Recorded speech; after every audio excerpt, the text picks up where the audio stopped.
Devenir millionnaire avec ChatGPT? Tu as sûrement entendu parler de cette vague d'intelligence artificielle qui arrive dans nos vies et qui est capable d'apporter des solutions dans à peu près tous les domaines. On dirait qu'ajouter le mot clé intelligence artificielle aujourd'hui, c'est un gage de faire des clics car l'IA c'est le futur, la révolution du moment. Alors est-ce que c'est vraiment si révolutionnaire que ça? Est-ce que ça peut vraiment nous permettre à nous, investisseurs pragmatiques, de faire de meilleurs investissements? Ou est-ce que tout simplement c'est de la poudre aux yeux derrière une hype du moment qui fait beaucoup parler?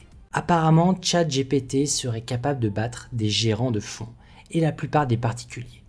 Mais que valent vraiment ces conclusions avec si peu de recul? Ou est-ce vraiment là l'opportunité de laisser l'intelligence artificielle gérer notre argent mieux que nous le ferions jamais? Et si on regardait ça de plus près? C'est ce qu'on va voir dans cette vidéo. Hello, c'est Guillaume, je suis ingénieur en finance de marché. Aujourd'hui, je t'aide grâce à ma formation à te générer des rentes, protéger et faire croître ton patrimoine. Alors, avant de commencer, ChatGPT de Microsoft ou Bard de Google ou bien d'autres intelligences artificielles, ce sont des ensembles de réseaux de neurones qu'on appelle Large Language Model, qui permettent d'interagir directement avec l'IA. Par exemple, tu peux lui demander absolument n'importe quoi. Elle te répond en quelques secondes.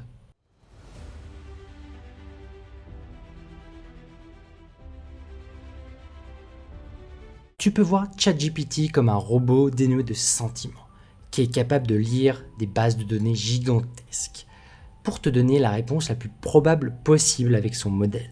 Et on va voir que le mot probable est très important.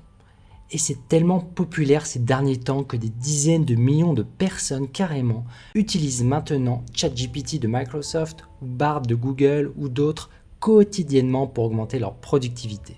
Donc une chose est sûre, il y a clairement une grosse hype sur le sujet en 2023. Mais ce n'est que le sommet de l'iceberg, comme souvent dans ce type de hype. Car GPT-4, la toute dernière version de ChatGPT, est certes capable de tenir le bac à lauréat, ou encore des examens très avancés comme des examens théoriques de médecine, de spécialité, ou encore même les épreuves écrites du barreau pour carrément devenir avocat. Et cela dès la première tentative de l'algorithme. Donc oui, pour ce qui est du par cœur, c'est super impressionnant. Mais par contre, sa capacité à faire des mathématiques un peu avancées, ou même sa capacité d'anticipation d'événements, n'est pas vraiment satisfaisante comparée au cerveau humain. En réalité, ChatGPT ne fait que donner la réponse la plus probable, à partir de toutes les données qu'elle a en sa possession. Et donc, elle peut carrément se planter si on lui demande de calculer, à l'aide de mathématiques stochastiques par exemple, assez avancées, de la volatilité implicite de tel ou tel titre de modèle standard. Donc, ChatGPT et d'autres IA sont vraiment très fortes pour le par cœur. Et bien sûr excellente dans des modèles fermés comme le jeu d'échecs ou de Go. Mais pour trouver des solutions comme faire un panier d'actions qui surperformera le marché, c'est beaucoup moins évident pour elle. Certes, elle peut te citer les principales recommandations en termes de diversification de ton portefeuille, d'analyser les dernières publications de résultats avant d'investir, mais elle est plus que décevante pour estimer en anticipation des résultats futurs d'entreprises cotées. Quand par exemple je lui demande d'analyser des résultats, je comprends qu'elle se contente simplement de faire une régression linéaire et n'associe pas d'elle-même les facteurs significatifs d'une industrie de données pour faire une prédiction telle qu'un ingénieur ou expert en finance le ferait. Donc il lui manque vraiment un cerveau humain. Après tout, le cerveau humain c'est très complexe. On n'arrive d'ailleurs aujourd'hui pas vraiment à comprendre concrètement comment ça fonctionne là-dedans. Donc ça reste pas facile à l'IA de battre le cerveau humain dans les domaines ouverts à solutions complexes où on a besoin de vrais cerveaux. Donc oui, là on voit émerger certains fonds gérés par des intelligences artificielles et certains même ont obtenu des résultats affichés comme impressionnants, notamment ChatGPT Fund. Mais en fait, quand on regarde dans le détail, c'est un algorithme basé sur la classification de news court terme qui, par mon expérience personnelle de trader front office dans des fonds d'investissement en trading algorithmique, ne fonctionne pas. Car ce type d'algorithme n'est pas résilient dans le temps et sans entrer dans des détails complexes, si on le compare avec d'autres algorithmes qui font leurs preuves en termes de ratio de rendement sur risque, on n'y est pas avec ChatGPT Fund. D'ailleurs, sans recul, c'est impossible de comparer des performances de quelques mois d'une intelligence artificielle toute récente vs les 10% meilleurs particuliers par exemple, avec des portefeuilles long terme, ou contre le top 25% des fonds en trading algorithmique.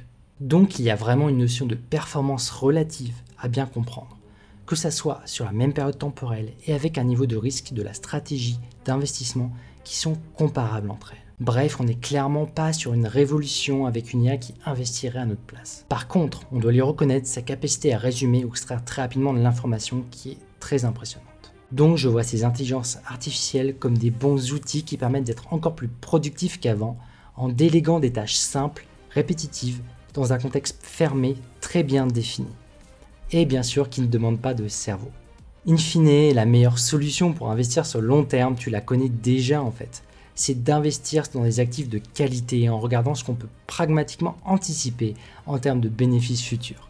Et surtout être capable de mesurer les risques qu'on prend et qui soient en accord avec nos propres objectifs financiers. Que ça soit pour créer concrètement des revenus de son capital ou de le faire croître pour battre l'inflation.